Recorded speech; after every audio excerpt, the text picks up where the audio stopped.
Ahoana marina ity kolikoly atao amin'ny vahoaka ity. Ny farana ny ameana ara-pahasalamana hoy ny mpitondra eto amintsika. Ny fanontaniana mipetraka dia ny hoe tena tsy misy tokoa ve ny aretina eto amintsika, sa misy antony manokana nandraisan'ny filoham-pirenena sy ny mpikamban'ny governemanta io fanapahan-kevitra io? Ny hita dia efatra any am-piandohana no tazana fa nataony Anny Rajoelina fitaovana politika ny ameana ara-pahasalamana teto amintsika. Izany hoe nolalaovana tamin'ny resaka politika ny fahasalamam-bahoaka. Raha tsaroantsika tsara dia ny 10 volana Marsa 2024 no efa nilaza ny filoha Marc Ravalomanana fa tokony ho idina ny sisin-tanin'i Madagasikara mba ho fiarovana ny ain'ny vahoaka malagasy. Tsy niaino izany ny fanjakana ary nolazainy mihitsy aza fa mikasany anakorontana ny fiainam-bahoaka ny filoha Marc Ravalomanana sy ny mpanohitra, ka dia navelan'izy ireo niditra soamantsara teto ny coronavirus. Betsaka ireo malagasy no very asa vokatr'izany noho ny chômage teknika, ary mbola betsaka no tsy tafaverina amin'ny asany hatramin'izao. Noararotiny fanjakana ihany koa izany, namehezana ireo haino manjery rehetra ka tsy maintsy mandefa ny fandaharan'ny mpitondra isaky ny tapa-bolana, na tiana na tsy tiana. Tazana nefa fa saika oeraoeran'ny mpitondra no mibahana tamin'ireo fandaharana, fa tsy tena nifototra tamin'ny fepetra ara-pahasalamana akory ary ny fiarovana ny ain'ny vahoaka, indrindra fa rehefa ny filoham-pirenena no manao ilay fandaharana isaky ny tapa-bolana iny. Nanjaka ny fanaovana kolikoly nandritra izany ameana izany. Nampiasa fiara tsy mataho-dalana ny fanjakana, izay nolokoina ho volomboasary. Tsy fantatra mazava hoe nofaina sa novidiana ireny fiara ireny, ireo izay tsy hita intsony tao anatin'ny andian'ny faharoa tamin'iny aretina iny. Nipoitra indray ny raharaha écran plat, avy eo ny raharaha bonbon soseta, izay tsy fantatra avokoa ny iafarany ireny raharaha mafana ireny amin'izao fotoana izao. Raha tsy aivina nefa dia ity no tena nataony Anny Rajoelina nandritra ny fampelezan-kevitra raha niresaka mahakasika ny antenimieran-doholon'io izy tamin'izany fotoana izany. Ka ny fanapahan-kevitra voalohany raisitsika dia ho foanantsika ny Sénat. Foanantsika ny Sénat. Ny tombotsoan'olona vitsy dia ho ataontsika ho tombotsoan'ny vahoaka sy ny tanora malagasy. Ny 25 milliards d'ariary dia ho anaovantsika université spécialisée manerana amin'ny faritra, manerana amin'ny Madagasikara. Izay no nambarany tamin'ny voalohan'ny volana Aogositra 2024 raha mbola tsy nahazo fahefana. Tena nofoanany tokoa ve ny Sénat? Tsy ny ekipany ve no mameny olam-pamaintso ananosokely io ankehitriny? Tsy vitany izany ihany fa nampitomboina aza ny vola ampiasaina raha ntaha tamin'ireo sénatera teo aloha. Tsy vitan'izay ihany koa fa ity ihany koa no nambarany tamin'ny fotoana io ihany. Hoenjana amin'ny famaizana ary tsisy indra fo ho an'ireo izay manao kolikoly, ireo mpiasa-panjakana na ireo tompon'andraikitra izay tratra fa nanao kolikoly dia isorona tsy ho isan'ny mpiasa-panjakana intsony. Ahoana tsara hoe Andriamatoa filoha? Tsy mahagaga arak'izany raha mitazam-potsiny ireo rafitra miady amin'ny kolikoly eto amintsika, satria tsy misy mihitsy ny filazan'ny Anny Rajoelina fa isy ny fampiaran-dalàna sy ny fampidirana amponja ho azy ireo. Izany dia midika sahady fa misy ny tsindry ao ambadika ho an'ireo mpiady amin'ny kolikoly izany. Tsy sasatry ny manao tatitra manko ny Bianco, kanefa tsy mbola nare isika fa nisy ny fampidirana amponja na fisamborana momba izany tao anatin'izao fitondrana izao. Ny Bianco mihitsy no milaza fa eny anivon'ny ministera ny tena ahitana kolikoly. Hoy mantsy ny tatitr'izy ireo hoe mpikambana tao anatin'ny governemanta misy 5 teo aloha no nanaovana fanadihadiana teny anivon'ny Bianco.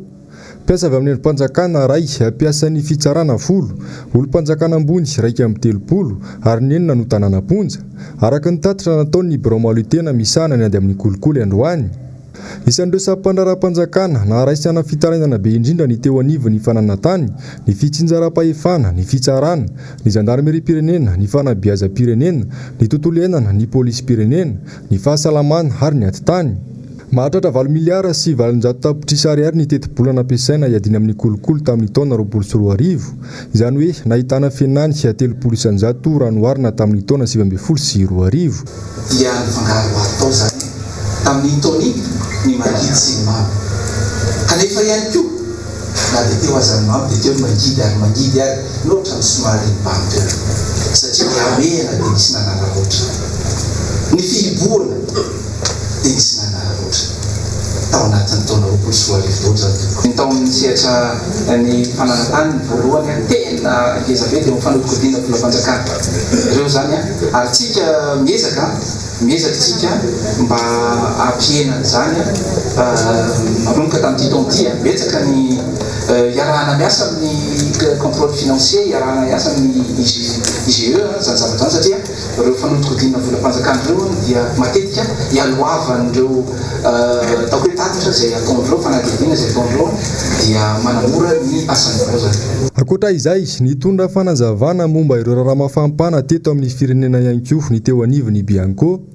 Voalaza tamin'izany fa tsy manana ndraikitra ao anatin'ilay raharaha volamena 3.75 kilao izy ireo. Mbola ao anatin'ny angomavao mikasika ny fanesorana ny tale jeneraly tahirim-bolam-panjakana ihany koa ity sampandraraha ity amin'izao fotoana izao.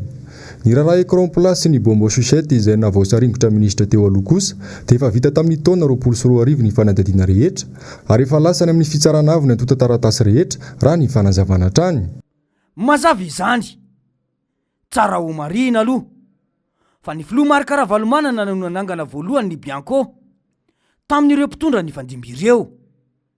Natao izany mba hiadiana amin'ny kolikoly ary napetraka ao Bromaleo tena isahana izany.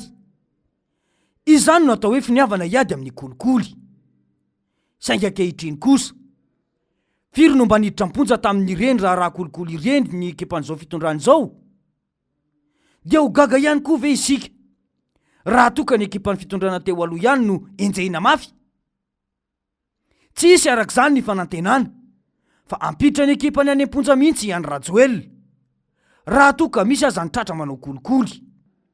Tsy isy arak'izany ny mahatandalana an'izao fitondrana izao. Izany dia midika mazava ihany koa fa izay voky dia esorina ka dia miditra indray ny manaraka fa tsy isy mihitsy ny fampidirana amponja ataony. Barana intanteraka i Madagasikara ary samy manao zay dany ny kibo ny mpitondra. Ny vahoaka madinika no maty ny fahantrana sy ny anoanana ary ny tsy fananana asa eto fa ny any mpitondra kosa miodina ihany ny afera ao andapa. Rehefa mitabataba ny vahoaka dia amorona ny fety na iza rany vary 5 kilao menaka mora dia samy mangina. Aleo mantsy maty rampitso toy izay ho faty androany.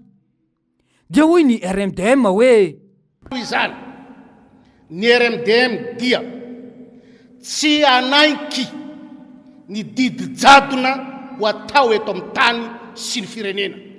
Ko miantso ny RMDM rehetra manerana ny nosy afaraka amin'ny folo ny volana septambra zao fa hanao hetsika lehibetsika any Antsirabe amin'ny fotoana io.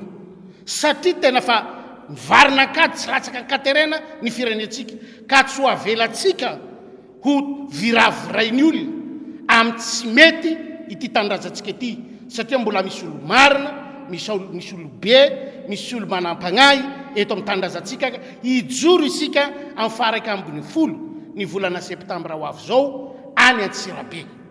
Toy izao ny andriky ny zavatra ho atao any Antsirabe. Hoentintsika mankany Antsirabe ny fankalazana faharoa ny RMDM. Hoentintsika mankany Antsirabe ny fehi-kevitra mandra-pahazo ny RMDM miteny malalaka ao amin'ny aino anjerim-panjakana dia hoentina mitety any Madagasikara iny fehi-kevitra zay nitapahany RMDM iny. Mandra-pahareny zao Madagasikara ray manontolo zao fa misy an'iny fehi-kevitra iny eto Madagasikara ary tsy ho amelanay raha tsy tafiditra ao amin'ny TVM sy RNM iny fehi-kevitra iny. Dia tsy hijano zahay fa hoentinay mitety an'ity Madagasikara ity. Farany dia ho avy koa izahay hiaino ireo etaeta sy ireo zavatra misy rehetra any amin'ny faritra satria adidy sy andraikitrinay ny miaino ny mpiray-tanindrazana aminay mba hitondranay ny vahaolana mety iainan'ity firenen'ity. Marina mihitsy ny voalazan'izy ireo izay. Iza no tsy mikaikaika amin'ny vidim-piainana ankehitriny? Iza no tsy mitaraina momba ny tsy fandriam-pahalemana? Misy ve ny famoronana asa ho an'ny vahoaka teto? Ny tale general mpisolo toerana eo anivon'ny tahiry-mbola mpanjakana aza. 3 herinandro aty aoriana vao misy ny solona. Inona no antony? Voalaza manko fa kolokolo no nanesorana ny teo aloha. Antenaina ve nisy ny fanadiadiana momba izany? Nisy ve ny fanadiovana natao? Sa nisy ny nafeniny? Ny mangarahara teo moa tsy misy amin'izao fitondrana izao satria tsy ahafahan'izy ireo manonkolokolo ny famoahana izany amin'ny vahoaka. Soa ihany fa mbola mijoro ny mpanohitra izay taria ny filoha Marc Ravalomanana manome fanantenana indray ny vahoaka malagasy. Tanindrazana iombona ny Madagasikara koa andraikitry ny tsirairay ny manavitra ny firenena manoloana izao zava-misy izao. Raha izao fitantanana ny firenena izao no mbola mitohy, anao ahoana ny hoavin'ny firenena sy ny vahoaka malagasy eo imasony izao tontolo izao? Fa ahoana mariny?